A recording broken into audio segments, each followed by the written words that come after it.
Wow. IG is tripping. That's insane. And it said why? I can't go live.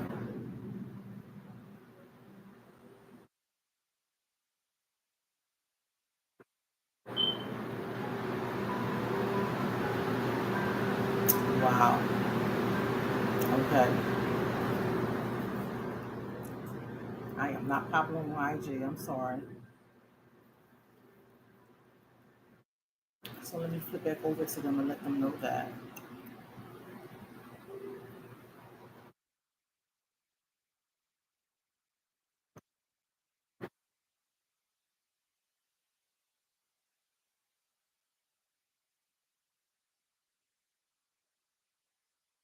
This is the Chase Sapphire Lounge in Boston, York. You got time check. From New York, Dirty Martini, over 1,300 airport lounges and one card you can see. Chase Sapphire Reserve, the most rewarding card. Learn more at chase.com/sapphire reserve. Contact by JP Morgan Chase Bank and FDIC. Social Security. Get more at your door with all new Blink Video Doorbell. Hey, I'm here for a first date. More deliveries. Hi, I have chocolates for two. Oh, thanks. We'll be right down. And more memories. Hey, come down. I have a surprise. Two-year battery, head-to-toe HD view, and simple setup. Shop now at Amazon.com/Blink.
Good evening, everybody. I gotta type something up on my IG account. Apparently, I don't have enough followers to promote or produce a live broadcast on IG anymore, so I can't do live on IG anymore.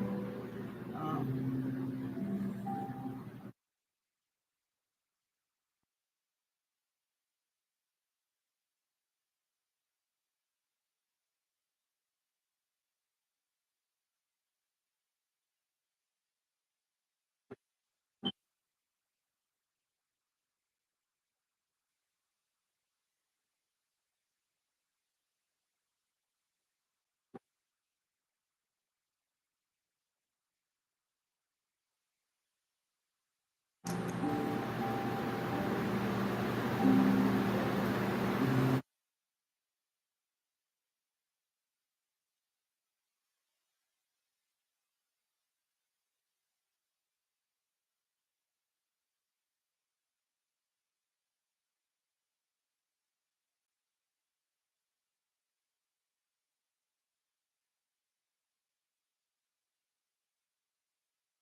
hey guys, let's shut the social media down. This one down. All right. So if you're looking for me on IG, I'm not on IG. Good evening, people.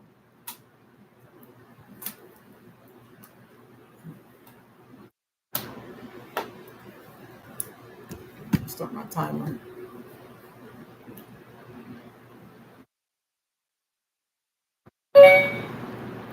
All right.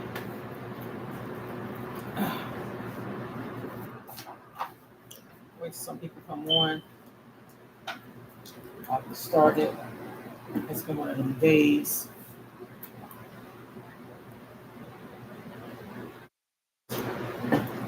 A long day, a busy day.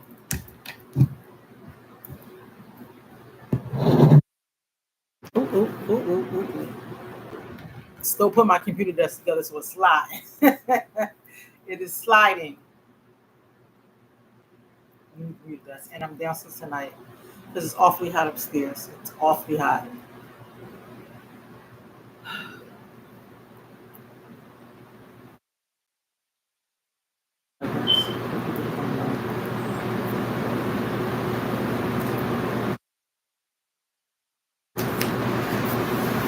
Come on in the room.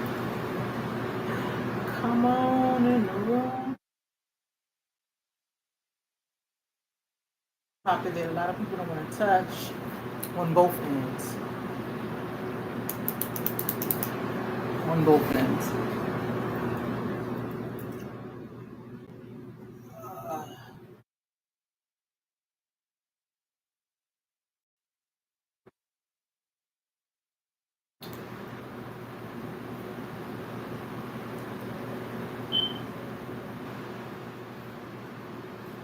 I hope I got data here.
I've been scratching my back all day.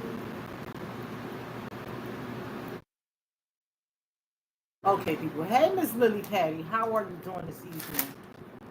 I am going to get started. But first, let us do our mood check. And this mood check was done late today. It was really busy on the phones. I think I put my most famous one up here, and I did Miss Carla's uh, popular one. So when I did the mood check today, um, I put the gray emoji heart. So I was cool, self-restraint, and I did some humble pie today. I put one of my brothers up, and I got some advice from him. I did not want to hear what he had to say, knowing that's why I called him last. But he set me straight. Thank you, Carlton. He set me straight as he always does. And then I put that famous heart with the fire on it. I was a little frustrated, a little frustrated. So cool and self-restraint, that great emoji heart with some humbleness. I had to eat some humble pie today. And I also was frustrated. Some frustration, some frustration. So let's everybody see if you're going to check in. Where you at, where you at, where you at. If you are feeling, you're doing okay.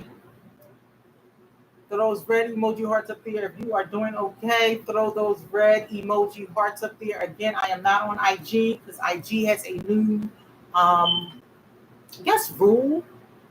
You can put there a rule if you don't have any more than over 1,000 fans or likes or whatever you call it. You can't go live anymore. And I do not have over 1,000 on my Cottage House page uh, people to go live. So I am not on IG tonight. I'm not on IG tonight. If you're feeling okay, this is blue. This is not purple. Put up a blue emoji heart. Put up a blue emoji heart if you're feeling okay. Uh, if things are tough and you're struggling, put up a green emoji heart. If things are tough and you are struggling, put up a green emoji heart. I will reach out to you. Please DM me. I check my DMs at the beginning of the live and at the end of the live. I will reach out to you. If you're having a hard time and you wouldn't mind if someone was to reach out to you, I would do that. I will also get some information to you for you to talk to somebody professional really quickly. This is purple. This is purple. This is purple. If you're in a really dark place, this is the broken heart emoji. If you're in a really dark place, this is the broken heart emoji.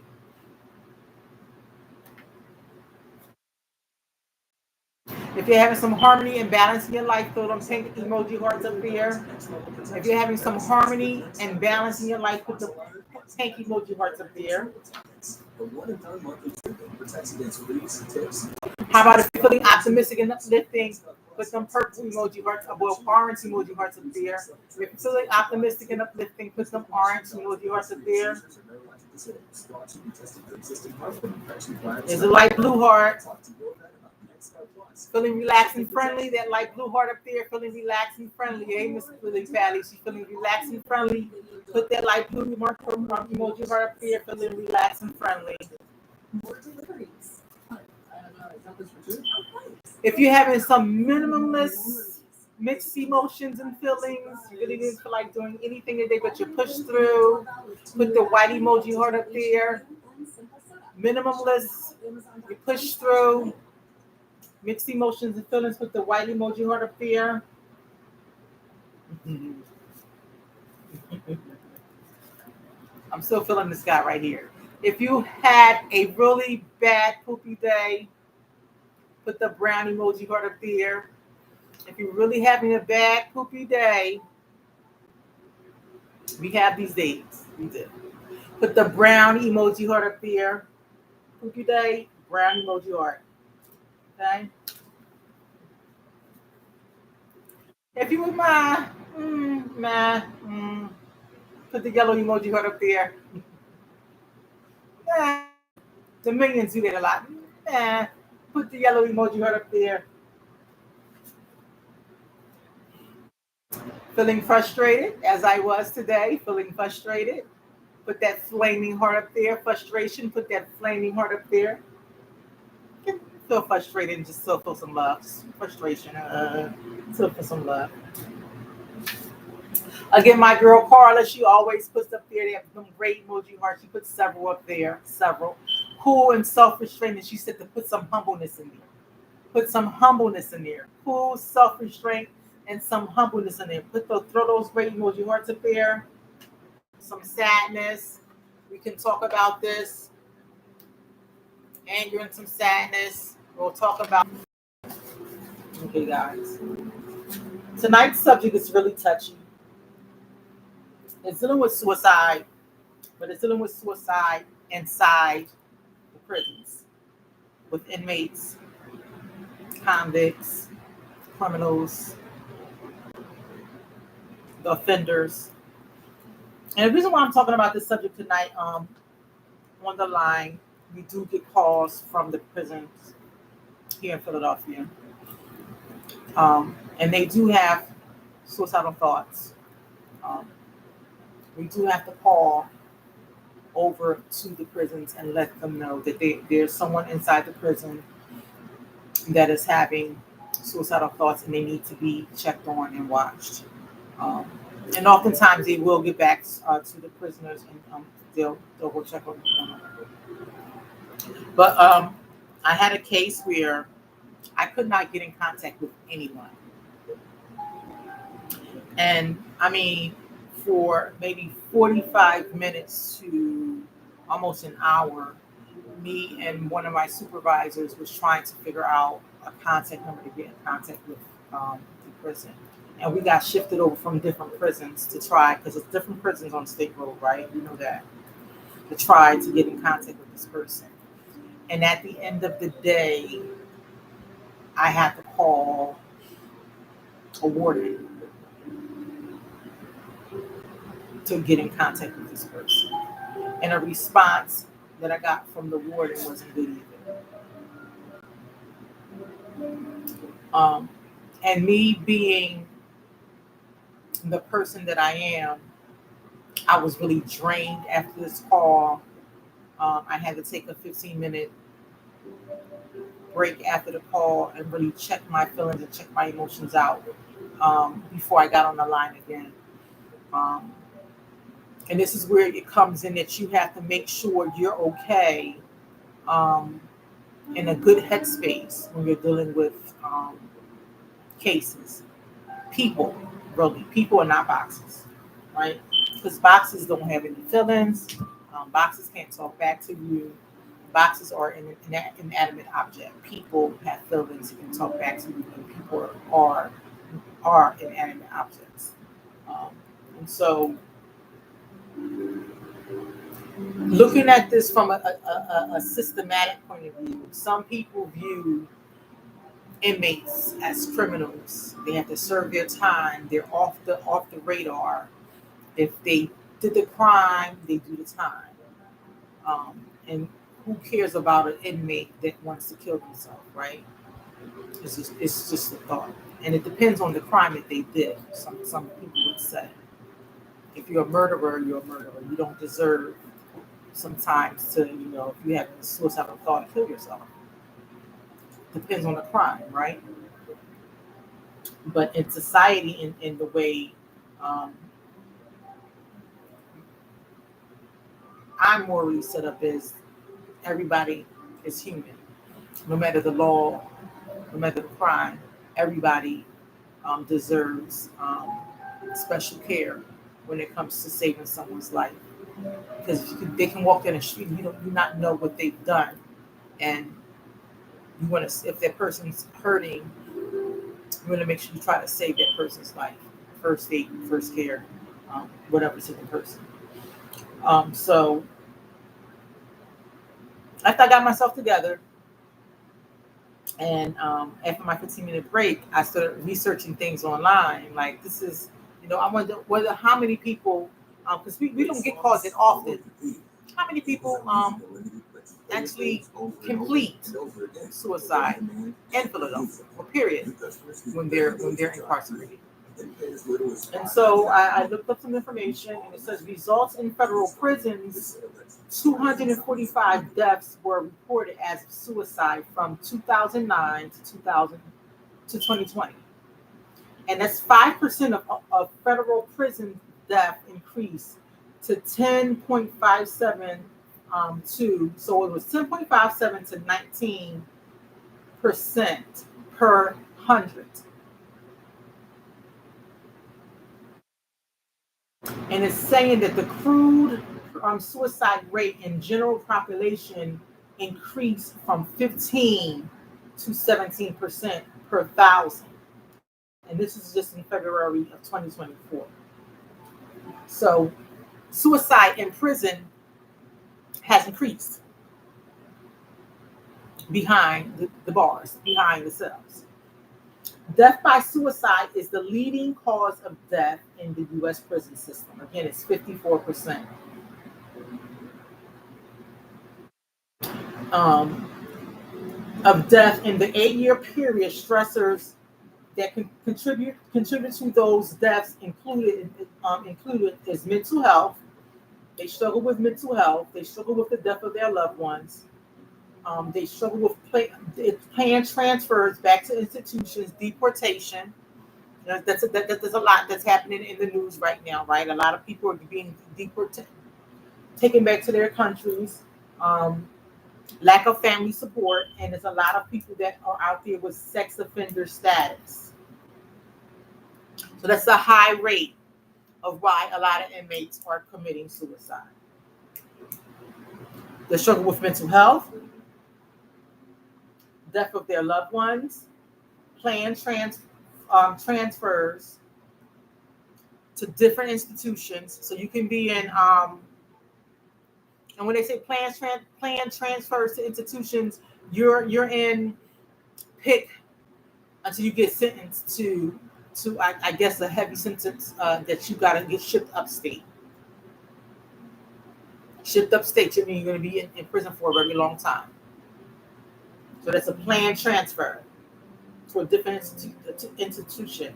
And then with the deportations, they're shipping you right back to where you're supposed to be at, into your country. The lack of family support, Some people go to jail and they don't have any family visits. They don't have any family to call them. They're just there. And then the sex offender status. Um, Many may not know, if you're in jail and they find out that you're a sex offender, you are targeted. Hey, Miss Judy Lynn, you are targeted, and they don't treat you really nice in prison. I think R. Kelly was one that said that when he got in prison, when he got inside there. Even though he wasn't considered a sex offender under that law, but I think they got him for sex trafficking, which is under the sex offenders status.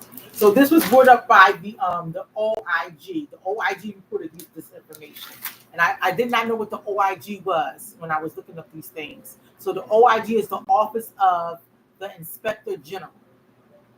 In this article, when I was reading this article, it was mentioning Jeffrey Epstein. If everybody knows who Jeffrey Epstein is this mogul. He also committed suicide in prison.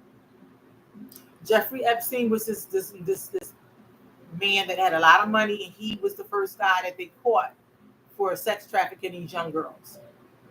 And right now they have Ghislaine out, and they want her to testify about some things. And then now she wants immunity, and she was Jeffrey Epstein's girlfriend, but she was also in this rank of sex trafficking, getting these young women with Jeffrey Epstein. She was recruiting these young women.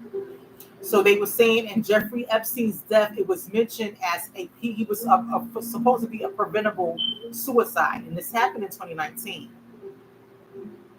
They said that the staff was negligent and it was a lot of misconduct handled because they knew he was supposed to be on suicide watch.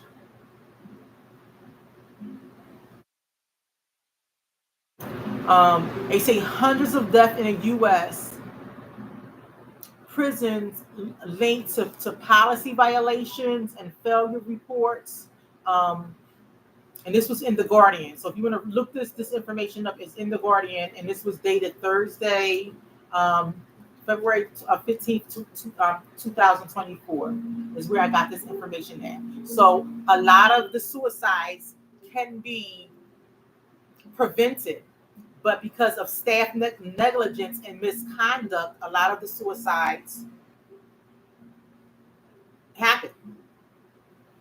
So there's a lot of human rights violations, denied basic care to these inmates. They beg for medical attention that they don't get.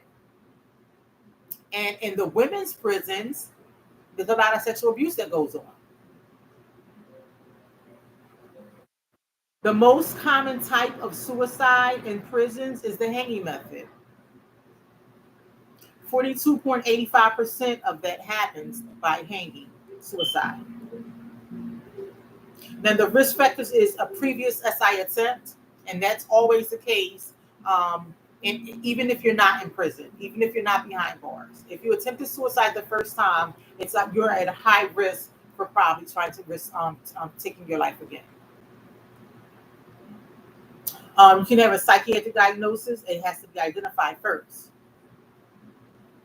Having a mental health disorder based on your symptoms, the thoughts and the feelings and the behaviors. And this has to be a clinical evaluation by a mental health professional. So that means before that person goes to prison, they would already have to see a doctor outside in the regular world. So they would already have to have a mental health diagnosis. So anybody that goes inside of prison already has a mental health diagnosis before they get inside the prison. It can be untreated. It can be unknown. Family probably knows there's something wrong with John, Mary, Sue, Danny, Christopher. These can be juveniles that went through something. And it was untreated. It was, the mom knew something was wrong with John and Christopher at a young age, and it was untreated. The child was unruly, defiant. They had lots of anger problems. So when you say you believe your child in a hot car, no, it can happen. If your child is in and out of the criminal justice system, in the juvenile justice system, in and out, in and out, in and out, in and out, and they ran,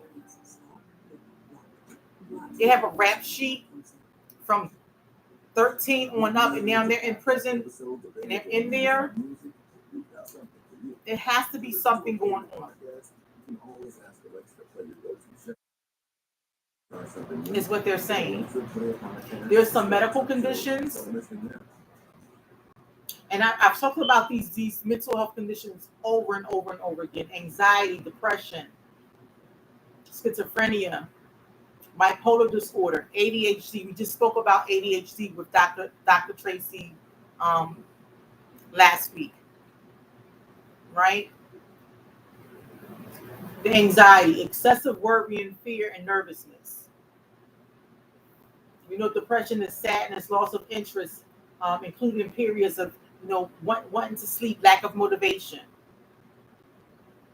ADHD is it affects your attention, hyperactivity, impulsivity. The schizophrenia is severe mental disorder that affects your thinking, your perception, and your behaviors. So you can't just go into prison and say, listen, I have this mental disorder.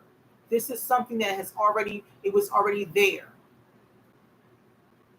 It was untreated. It's always, they call it an early onset. The same thing with the medical illness. It just doesn't just pop up on you. They already did, like with my diagnosis. I have they keep telling me that I'm a pre-diabetic. I've been having pre-diabetes for 3 years now. Thank you, Jesus, that I don't have diabetes. I will not claim that. I will not claim that. And I'm not claiming that depression either. I'm not claiming that. My Father gives me joy, unspeakable joy. But so imagine for a person that's been wrestling with something that they don't know what it is for so long, and now I'm in jail. And I've been going in and out of the juvenile system for so long. And now I'm in jail. I am in a cell, 4x12, whatever they call it. And the rules are stricter because now I'm an adult and I'm not getting out. I'm in here for 18 to 24 months, sometimes 36 months, however long that is, I'm in here. They telling me when I got to get up. They telling me when I got to take a shower, what I'm going to eat. And I'm getting treated so bad by these COs. I'm getting talked to any type of way. I know I did I know I did a crime. I know I did that. And on top of that, I have this untreated mental health illness. It's untreated. Now, diagnoses are always not precise and can change over time as new information becomes available. Now, I'm in here and I'm telling this doctor what I'm going through.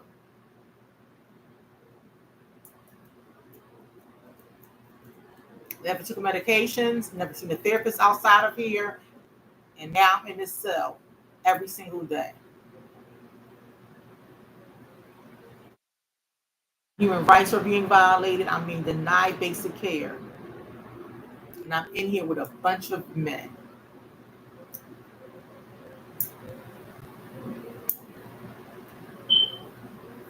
And the most common offenses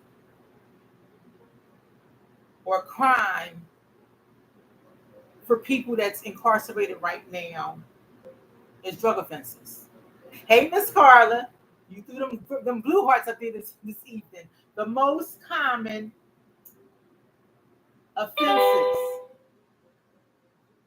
So the most common crime for people that's in prison today, and they gave us a number, 360,000 people are in prison right now for drug offenses. Drug offenses. Most common. Now I can say for women, the most common is drug offenses, taking the heat for they boyfriend, their baby daddy. They take the heat because they think they're not going to get as much time as they would give the man, or they do them straw purchases. They buy the gun for they man, and they say the gun got stolen, and they man done did something with the gun. Straw purchase.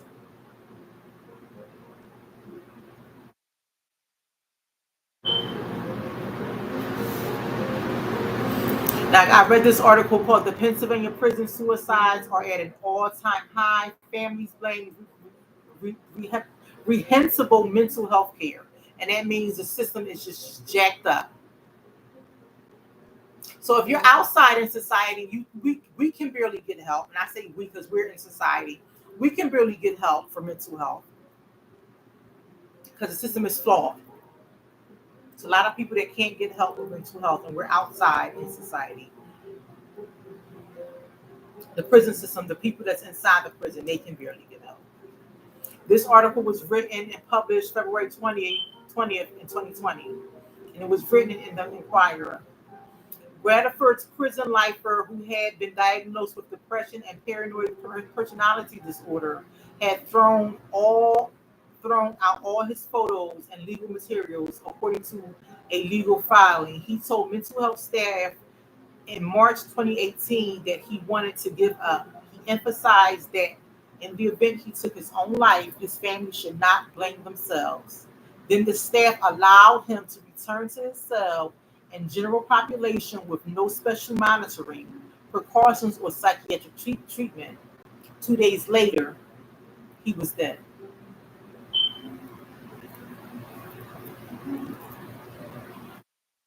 Austin was one of 15 people in the state prison to die by suicide that year, a figure that climbed to 19 suicides in 2019, the most in at least 35 years, and likely the highest figure in Pennsylvania's history. That put the state prison suicide rate at 42 deaths per 100,000 people, a figure that's double the national average according to the most recent data available. And this is from the Bureau of Justice Statistics. Again, how does the system fail people? I bring this to you guys' attention because it was the same way when COVID hit. Think, think. They're inside the prison. How did the prisoners inside the prison get COVID?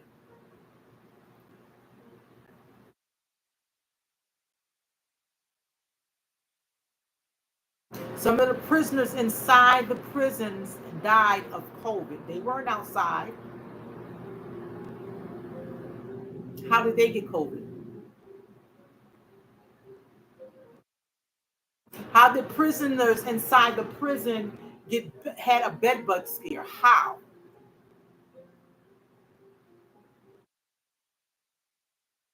The system has a failure. The system is flawed. 65% of formerly incarcerated individuals have behavioral health diagnoses, but only 27% use outpatient mental health services post release, with 18% of these users engaging only once, and 28 use outpatient drug and alcohol services, with 21% of these users engaging only once.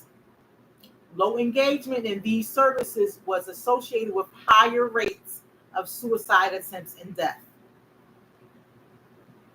These results underscore the critical need for comprehensive systems that ensure smooth transitions from jail-based to community care that facilitate continuous services engagements, implementing targeted interventions and policies to improve access and sustained engagement with behavioral health care services is imperative to reduce suicide risk among individuals who experience incarceration.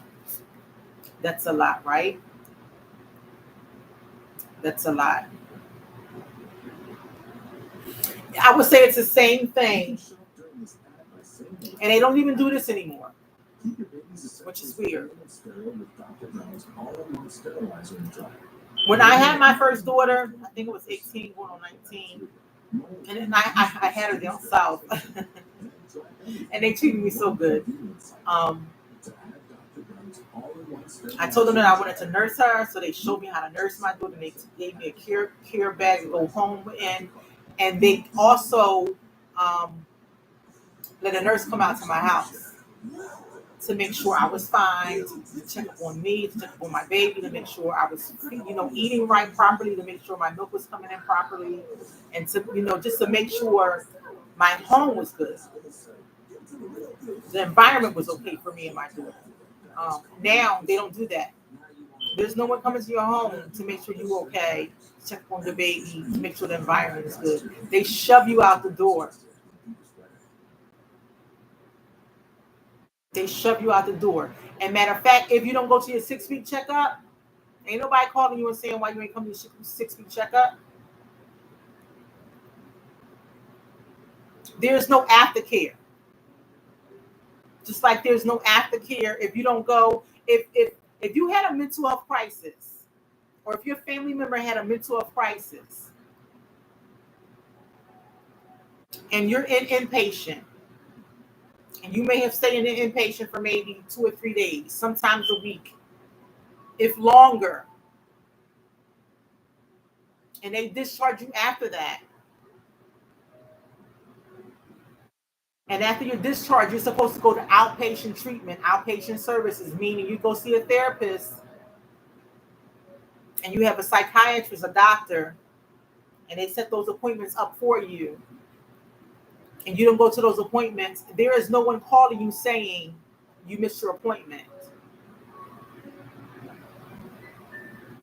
And this is the same thing with an inmate.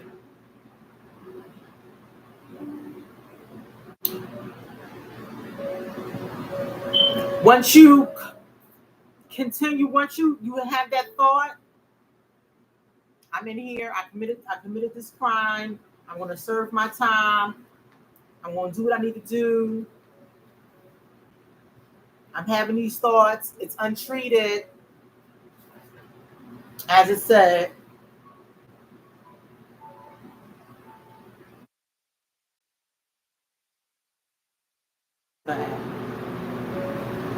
Implementing targeted interventions and policies to improve access and to sustain engagement with behavioral healthcare services. It is imperative to reduce the risk. That's why they have a revolving door in mental health, in jail, and in substance use.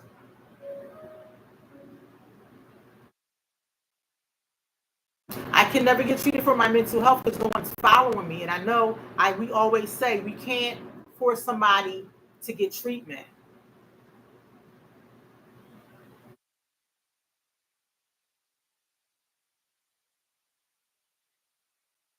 Right, right. And that's what I'm saying. The system is not good, and they're just getting money. They're just getting money. But if you had your case manager, your coordinator, and the social worker checking up,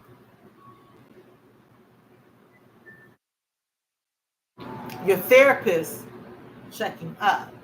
Wait, Mr. John, he didn't make his appointment today. I was supposed to see him today. He's a new patient. Let me see why he didn't show.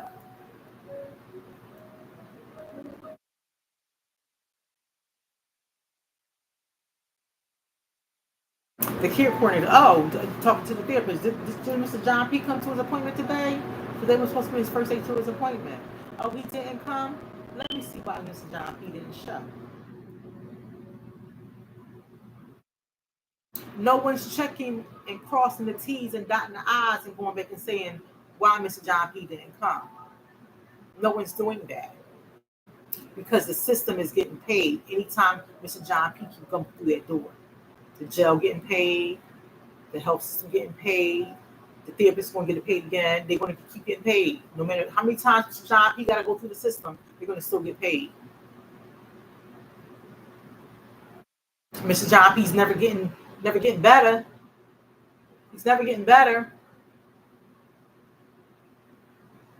until Mr. John P., if we can say it, ends his life,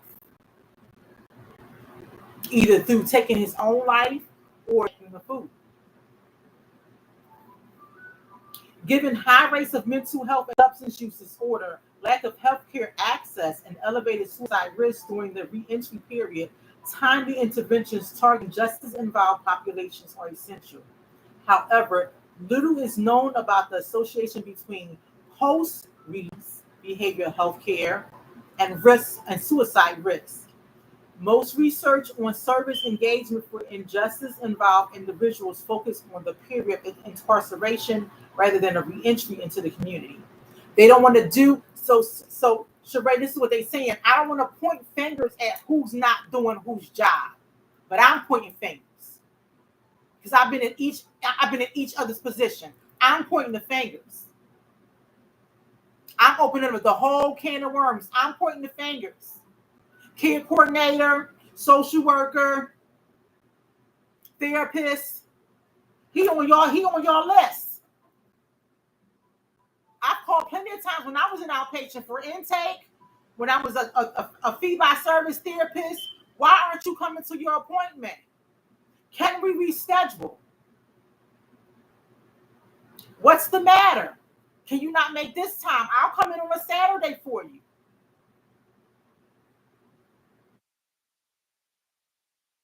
No one wants to point the finger.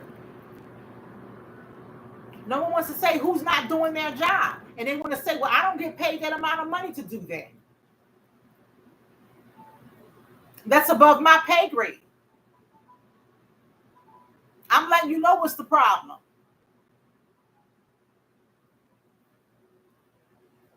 So basically, these men and women, when they come out of prison, they have post-prison adjustment.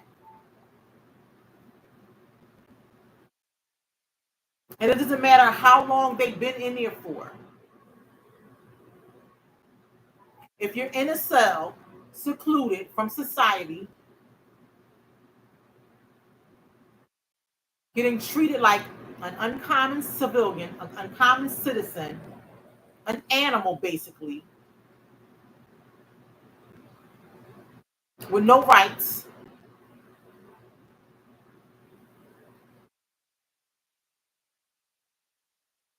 you lack intelligence, they basically tell you. Can't get a Tylenol or aspirin if you ask for one. Sometimes they don't even give you toilet paper to wipe yourself with. They degrade you.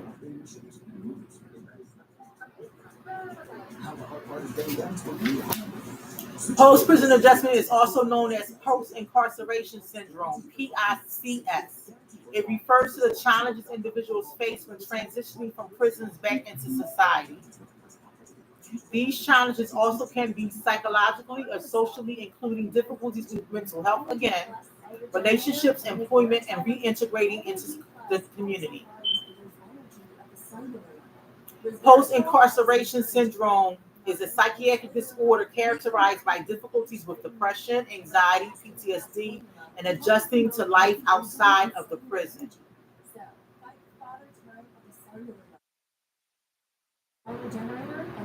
Institutionalization personality traits. Individuals may exhibit traits like distrust, difficulties with relationships, and making decision problems due to prolonged exposure to prison environments. Now, I can tell you when my brother came home, he had a difficult time. This was cell phones first came out, guys. So, it was a long time ago. He would always make his bed and put the sheets on top of, he would take the sheets off the bed every day and put the sheets on top of the pillowcase. Like, what you doing? I made my bed. He'd be up at 5 something in the morning. Bought him a cell phone. He would never take the phone outside. The phone comes outside, which is Chris. You take the phone outside. He would never take the phone outside.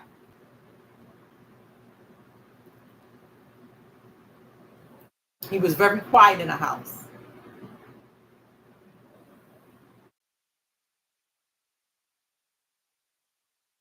If you You take them to their old neighborhood, they be like, wow, what happened over here? Didn't this used to be over there? What happened to Mr. Johnny, Mr. Ed? You tell them that people died and they deceased. They get upset. There used to be the spot over there, didn't it? Yeah, but that's not there anymore. Social sensory deprivation. Adjusting to the sensory input of social interactions of outside world can be overwhelming. Catch simply something like catching the Deceptor bus, public transportation. They can't do it. So you're asking them to get on a bus and to go fill out applications. They can't get on a bus and fill out an application. So many people on the bus. They can't get on the subway. So many people on the subway. They're not used to a lot of people. So all they want to do is go back and be in that one little room in your house and stay there. And then you got to remember, they can't get on a, when they was out, they filled out an application with paper and pen. Now it ain't no paper and pen. You got to sit at a computer and press buttons and fill something out. They can't do that. They don't understand what this is. What you mean I got to sit here? What's this, sir? This is a tablet. I don't know how to fill this out. They get frustrated. They don't know what this new technology is. Mental health issues, depression, anxiety, and other mental health conditions can be exacerbated by the trauma of incarceration and difficulties to reentry. Social challenges, stigma, and discrimination. Former inmates face social stigma and discrimination due to their criminal record, impacting their ability to find housing, employment, and build relationships. Again, depending on what their crime was.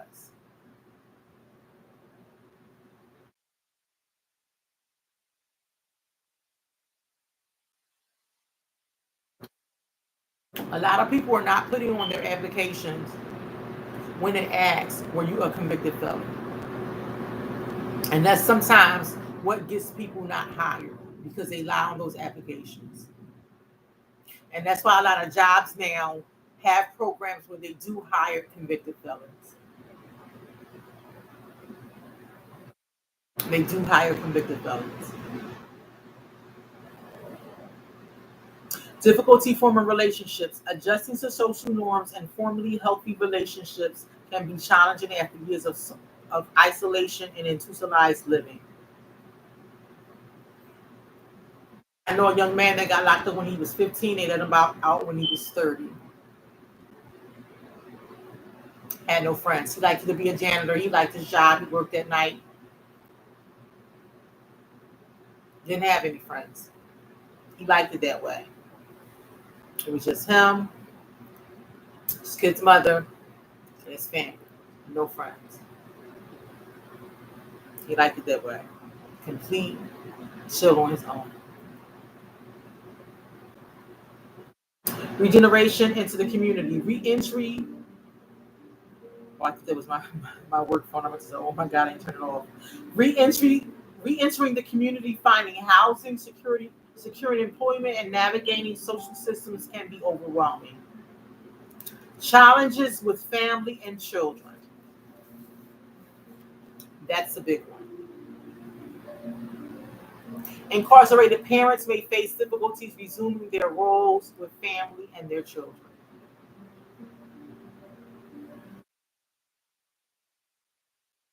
Sometimes what families expect from their loved ones, again, coming right back out,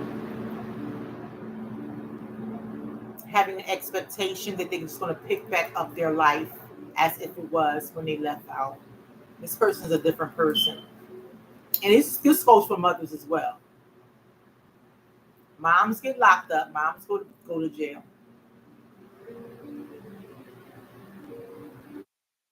The expectations is when moms come home. The mother that went in is not the mother that's coming back out. They have to go through that transition period of who they were before they went in. and how can they transition to coming back out being a different person. And that's why therapy is so much needed. Supporting post-prison adjustment. So mental health services, having access to therapy, as I was just saying, counseling and support groups can help individuals cope with the psychological challenges of reentry. Supportive housing, stable and affordable housing, crucial and successful reintegration. Employment assistance, programs that help with job training, resume building, and job searching can improve employment prospects. Community support, peer support programs, mentorships, and community-based organizations can provide a sense of belonging and support. Family and support involves families and reentry processing, providing support to them so they can also be beneficial. And education and training. Educational and vocational training programs can enhance job prospects and promote self efficiency. I will be having a lot of resources that I'm going to be posting on both YouTube and Facebook. But the purpose of this live was to give you some information about, just because an inmate is inside the cell does not mean that their life has stopped. They have problems inside, just like we have problems outside. They are not boxes. They are people. The system is filling us outside as well as the system is filling us inside. And this is what we need to pray for us outside. We need to pray for them inside. It's hard. It's hard living on the outside, but it's also hard, even though they committed crimes and they're serving their time. We have to understand that things on the inside is very much difficult for these inmates, and having to go through. Imagine, because it's the cell, and in the cell is two people in the cell, one at the top and one at the bottom. And if you wake up in the morning and you see your cellmate deceased because they committed or completed suicide, that sticks in your mind. It sticks in your mind. And the completion of suicide is a strength. Everybody thinks it's a weakness. It's a strength. It takes a lot for someone to take their life. So I'm just asking for people to have an understanding of what it takes when they call, because that's a one call. Okay, you're getting a call. You call a family member, you can call a friend, but when they're calling the suicide hotline for help, that's the only call they have. That's the only call they have. And so when that person called me that day, and the message was, I'm about to jump off the top tier of this building head first. And it took me almost 45 minutes to get in contact with somebody. That was devastating to me. So I had to look into the system of how we can help and get this information out there. I had loved ones inside the prison system. My mom was actually inside the prison system once in her life. I was actually inside the prison system before. Sheree said, "What's the determined suicidal? Aren't they taken from general population?" It depends. That's what I'm saying. It depends. They go and they assess them. Even if they were taken, just like it said that Jerry Epstein was supposed to be on suicide watch when he came in. He was supposed to be on suicide watch, but because of negligence and misconduct, he completed his suicide attempt. He completed it. So the system failed him. And I believe because of what his conviction was. He was a sex offender. And so did the people inside say, well, leave Leave him. He's a vermin. You know, because sex offenders catch it hard inside the prison, depending on what they get told from the outside. So they supposed to not be in general population. They supposed to be on the medical unit on the floors. But again, it depends on what happens inside the prison system, and sometimes who's running what on what unit. And again, I spoke to the warden, and my my greeting was not warm and fuzzy when I spoke to the warden about this inmate. And so I had to take my concern up to another level with my superiors on my end. And that was growing to getting some education out there to my people. If you have any friends, family, anyone that's inside the prison, 988 is available. They can call it. They can call 988. It's available. We will talk to them. What happens is when they call 988, we get their information. We ask them for their PP number, what block they're on. We call the prison and we let them know that there's someone in there having active suicidal thoughts. And we call over to the psychiatric part of the prison, and immediately they must go over to that unit, that ward, to that person. And as Sheree was saying, they have to assess them. They supposed to take them off of the unit, take them down to the medical part, and talk to them and do a safety assessment on them. And we don't know what happens after that, but we know that we're doing our job by reporting it to them, and it's in our system. And all of our calls are recorded. Um, and so that day, my call with the warden was recorded. My call also was recorded with my supervisor. And I was devastated that it took that long for us to even contact someone from that prison. And so, again, the system, the mental health system is not what it used to be 20 to 25 years ago. It's getting better.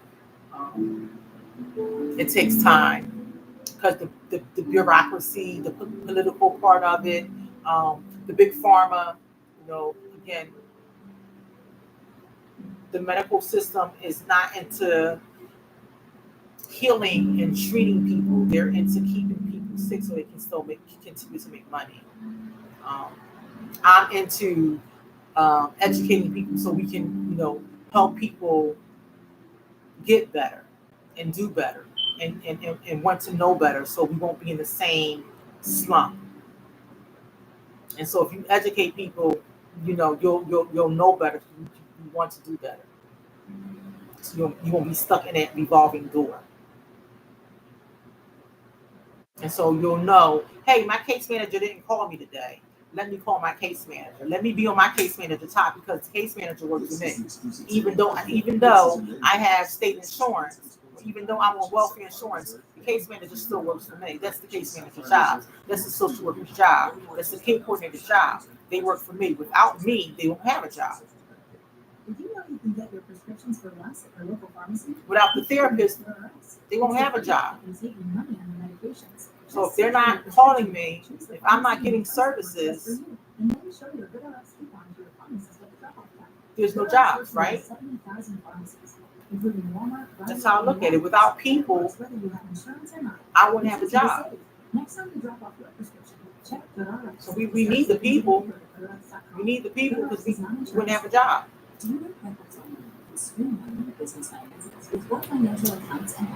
Okay, people, so that is my time.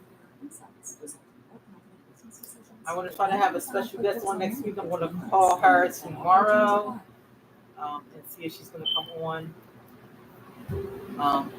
and talk to you guys about spiritual tiredness, as I would call it. Enjoy the rest of you guys' night. I'm going to get off of here. Yes, it's 9:30. I'm almost on time. I'm going to go on my prayer line. You guys have a good night. Be safe. And that's it. My name is Kimble Evans. I'm your trap therapist, and you have been on the Trap Lounge. Peace.